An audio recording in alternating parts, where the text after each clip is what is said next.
with Phoenix, we don't have the buildings that were once warehouses or manufacturing facilities that everyone's now turning into lofts.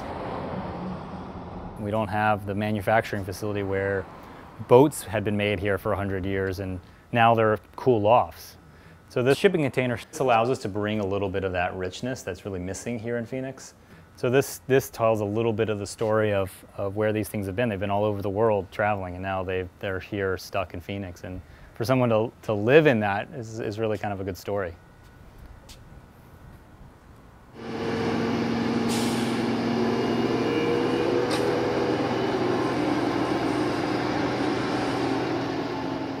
Because of our trade deficit in America, we're sitting on thousands and thousands of shipping containers. It's amazing, the yards that you walk through, just never ending of shipping containers. And so it's expensive to break those down and send them back to China to recycle is really expensive. And so this is a very small part of that, but it's a process and one of those solutions. It was a real challenge to make market rate apartments using containers. You see a lot of renderings of apartment projects and not a lot of them get built. I think it's hard to do something that is not done often, and I think it makes sense. There is an efficiency, but I think that efficiency, a lot of that is because we're the architect, the general contractor, and on the development team.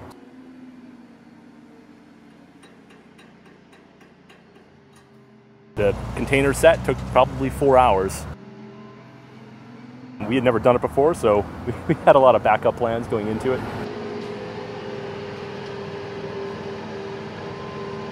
One of the biggest challenges that a lot of people I don't think about when doing a container project is they're a big box that you have to move around, and it takes a lot to do that, whether it's a forklift or a crane.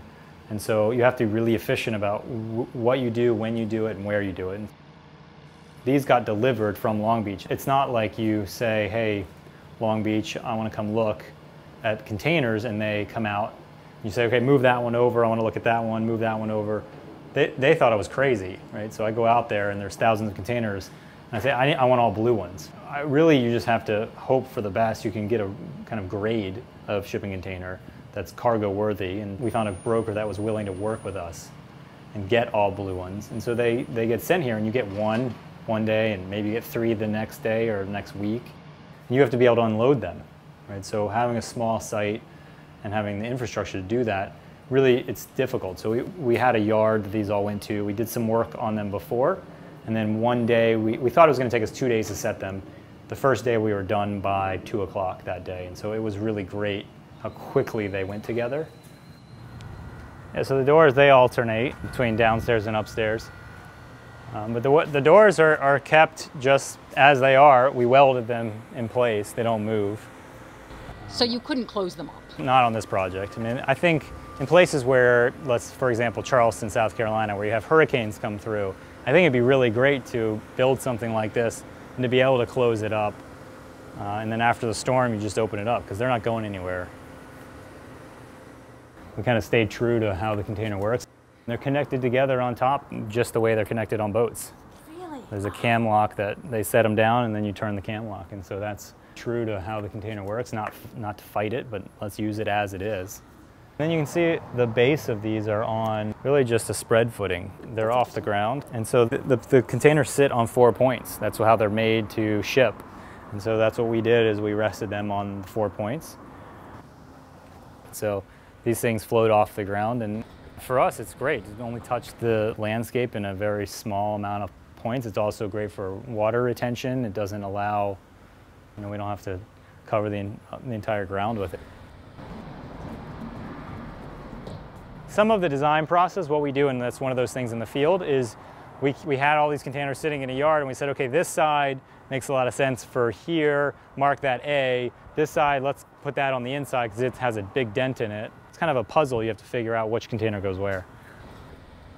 People always say, so what are you cladding it in, or are you really leaving it that way? And for us, it was not even a question. I mean, there's practical reasons that we don't ever have to paint it, but architecturally, just exposing the container for what it is. We chose the navy because it looks great with rust, and you just express it.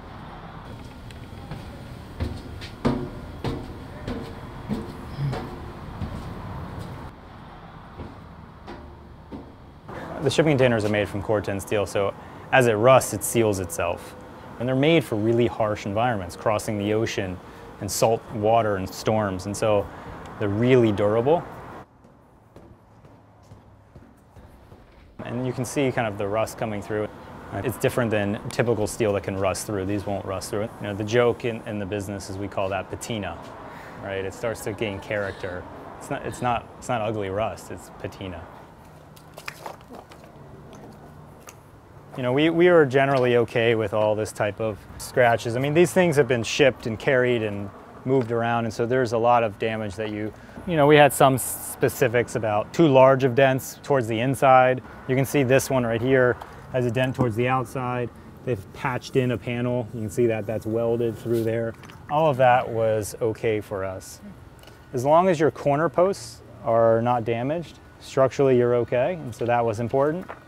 So we just created a specification that made sense for the containers that we wanted. And then we had some other challenges here. We're right on Grand Avenue, which is a major arterial street that links downtown Phoenix to the interstate and the entire West Valley. So one of the big challenges here is how do we address this street?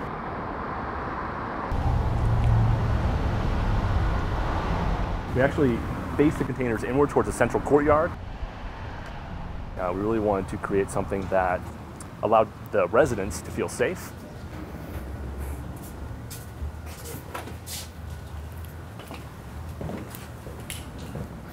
So this doesn't feel like a container inside. I mean, you don't see anything, right? Am I missing something? Well, we use the floors. We covered them we totally encapsulated the floor in a through body epoxy.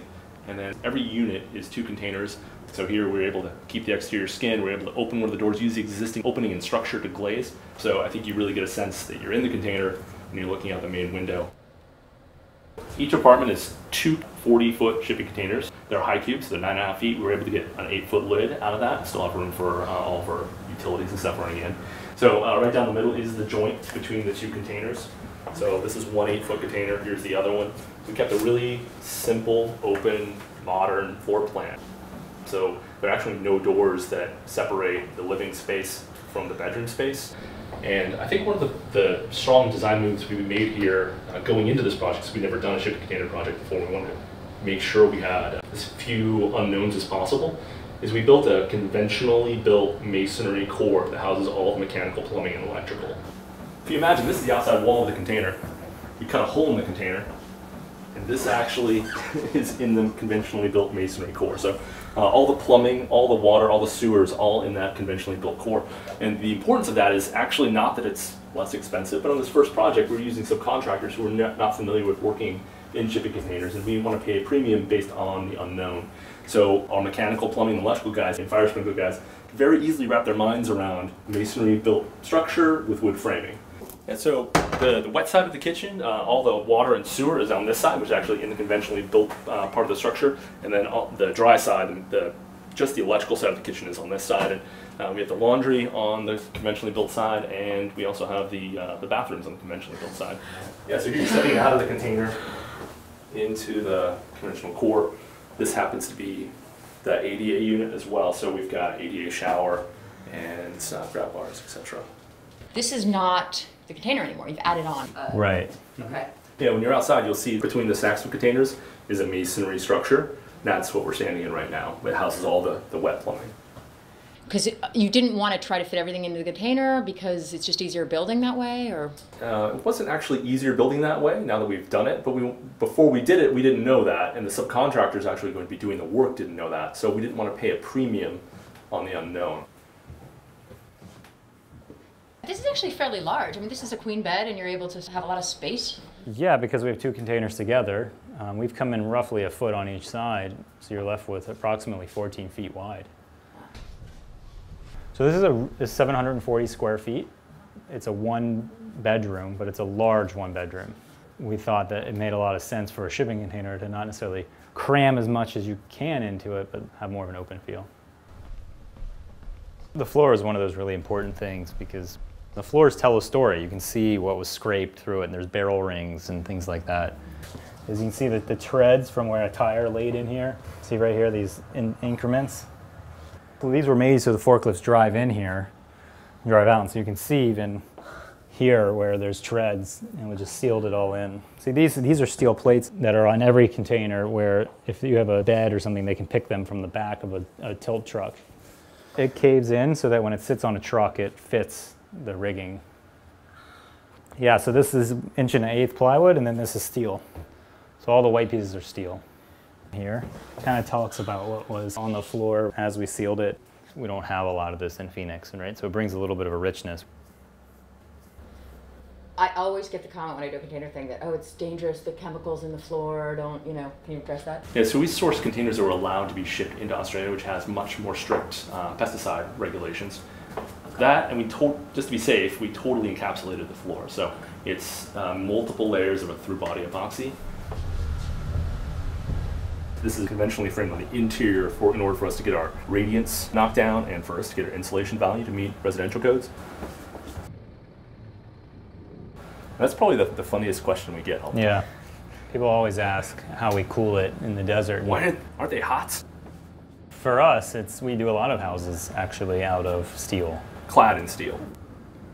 It's one of those things that it doesn't store the heat all day long like masonry or mass does. It releases it very quickly.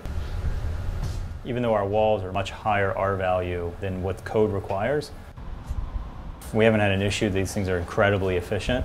And waterproof. Yeah. And waterproof. Do you see a time where shipping containers have an advantage over another type of building? When economies of scale or... Well, I think it can make a lot of sense in cities where it costs a lot more to build than it does in Phoenix. Right? You're still paying the same amount for the shipping container whether you're in San Francisco or you're here. Obviously land costs a lot more. But here, if it costs us $150 a foot to build versus $400 a foot to build in, let's say, San Francisco, the shipping container still costs the same amount. So you're getting an enclosure and the structure for the same price no matter where you build. And so it makes a lot of sense there, for sure. There's a lot of things that impact the ability to scale shipping containers. In the United States, we have really stringent codes, and so they're made out of steel. It's a combustible material, and so we're limited by square footage and height. I would love to be able to stack high, and I think there's projects you can see in Amsterdam and Johannesburg, South Africa, where they've done that. We just aren't able to do that in America with our life safety codes.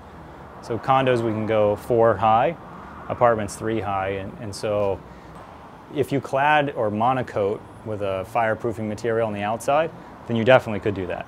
And that may be a really smart way. If we can go 8 to 10 high, create elevator cores and cover them all, the structure supports it, right? They do it on boats, stack them 8 to 10 high on boats. And they support 275 pounds per square foot, which is more than 5 times what we design for typically. So they're very strong, and I would love the opportunity to be able to do that. But also, one of the things that we're limited on is really financing. Banks aren't on board yet with financing a shipping container project. Even though it's much stronger than the stucco ship boxes that everyone else is building, they don't know what it is. You know, we've had questions from really smart people that say, hey, this could be a HUD type product where it's a trailer and somebody could put it on their truck and take it with them. And it's nowhere near that, right? It's welded to the ground and it's attached to each other. It's a building built with the International Building Code. And so for us, it's no different than any other building module or block. And so the financing is really difficult. So all the projects that we've done have been 100% cash or 100% equity, right? And that's been the only way that we're able to get them done because there's no debt out there for shipping container projects. We're hoping to change that a little bit. One of the things we want to do is townhomes. That requires, to really get a comp, right? Appraisers come out and they don't know how to appraise a shipping container. So there's challenges that we're hoping to start kind of baby stepping to the point where there's a learning curve, and hopefully the banks can get on board just like the city has.